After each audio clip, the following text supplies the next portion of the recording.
Russia అధ్యక్షుడు Putin అగ్రరాజ్యం అమెరికాకి ఇండైరెక్ట్ షాక్ ఇచ్చారు.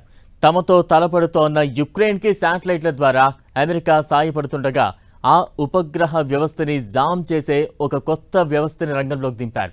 ఏ డ్రోన్లనైతే చూసుకుని యుక్రెయిన్ మురిసిపోతుందో ఆ డ్రోన్లు ఇక తమపైకి దూసుకురాకుండా ఓ మోడర్న్ ఎలక్ట్రానిక్ వార్ఫేర్ను ఆర్మీలో ప్రవేశపెట్టారు. దీంతో పుతిన్ రాక్స్, అమెరికా షాక్స్ అన్నట్లుగా పరిస్థితి మారిపోయింది. ఇందుకీ ఏంటా మోడర్న్ వార్ఫేర్? యుద్ధ క్షేత్రంలో పుతిన్ మార్క్ పంజా, అమెరికన్ శాటిలైట్స్ కి షాక్, స్టార్లింక్ ఉపగ్రహాలకు బ్రేక్.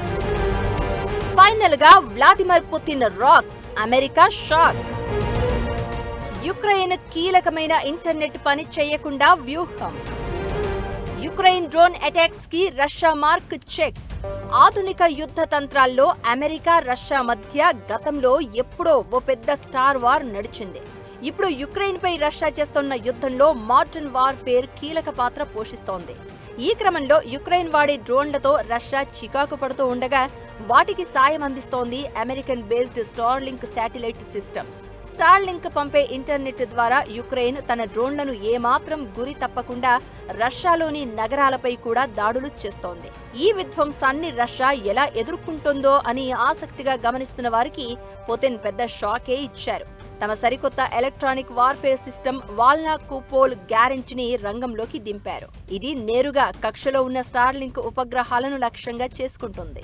భూమిపై ఉన్న డిష్లను జామింగ్ చేయడానికి బదులుగా వాల్నా కుపోల్ గ్యారెంట్ నేరుగా అంతరిక్షంలోని ఉపగ్రహాల రిసీవింగ్ యాంటెనాలపై అధిక ఫ్రీక్వెన్సీ రేడియో సిగ్నల్స్ ను ప్రసరిస్తోంది.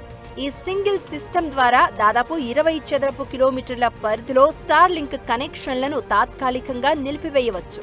ఇది 6 ట్రైలర్ మౌంటెడ్ మాడ్యూల్స్ ను కలిగి ఉంటుంది. ప్రతి ఒక్కటి ప్రొటెక్టివ్ రేడోమ్ల కింద 2 స్టీరియబుల్ శాటిలైట్ యాంటెనాలను కలిగి ఉంటుంది. ఇందులో ఉన్న అతిపెద్ద ప్రయోజనం ఏంటంటే అసలు ఏ ఉపగ్రహాన్ని కూడా నాశనం చేయకుండానే రష్యా తాను అనుకున్నది తాను చేయగలదు. శాటిలైట్లకు ఫిజికల్ గా ఎలాంటి డ్యామేజ్ చేయకుండా వాటి సిగ్నల్స్ ను మాత్రం వాల్నా కుపోల్ గ్యారెంట్ జామ్ చేస్తుంది. సిగ్నల్ నిలిపివేసిన తర్వాత కూడా ఉపగ్రహాలు సాధారణ స్థితికి రావడానికి కొన్ని నిమిషాల సమయం పడుతుంది. అయితే ఈ వాల్నా కుపోల్ గ్యారెంటీని కూడా యుక్రెయిన్ టార్గెట్ చేసిందని గత నెలలో వార్తలు వచ్చాయి. అయితే ఇప్పుడు ఈ కొత్త ఎలక్ట్రానిక్ వార్ఫేర్ ని మరింత పదును చేసి మరీ రష్యా సైన్యం తమ వ్యూహాత్మక ప్రాంతాల్లో మోహరించింది. దీంతో యుక్రెయిన్ దాడులకు అడ్డుకట్ట వేయడమే కాకుండా స్టార్లింక్ శాటిలైట్ల నిఘాని కూడా బ్రేక్ చేయడానికి రెడీ అయింది.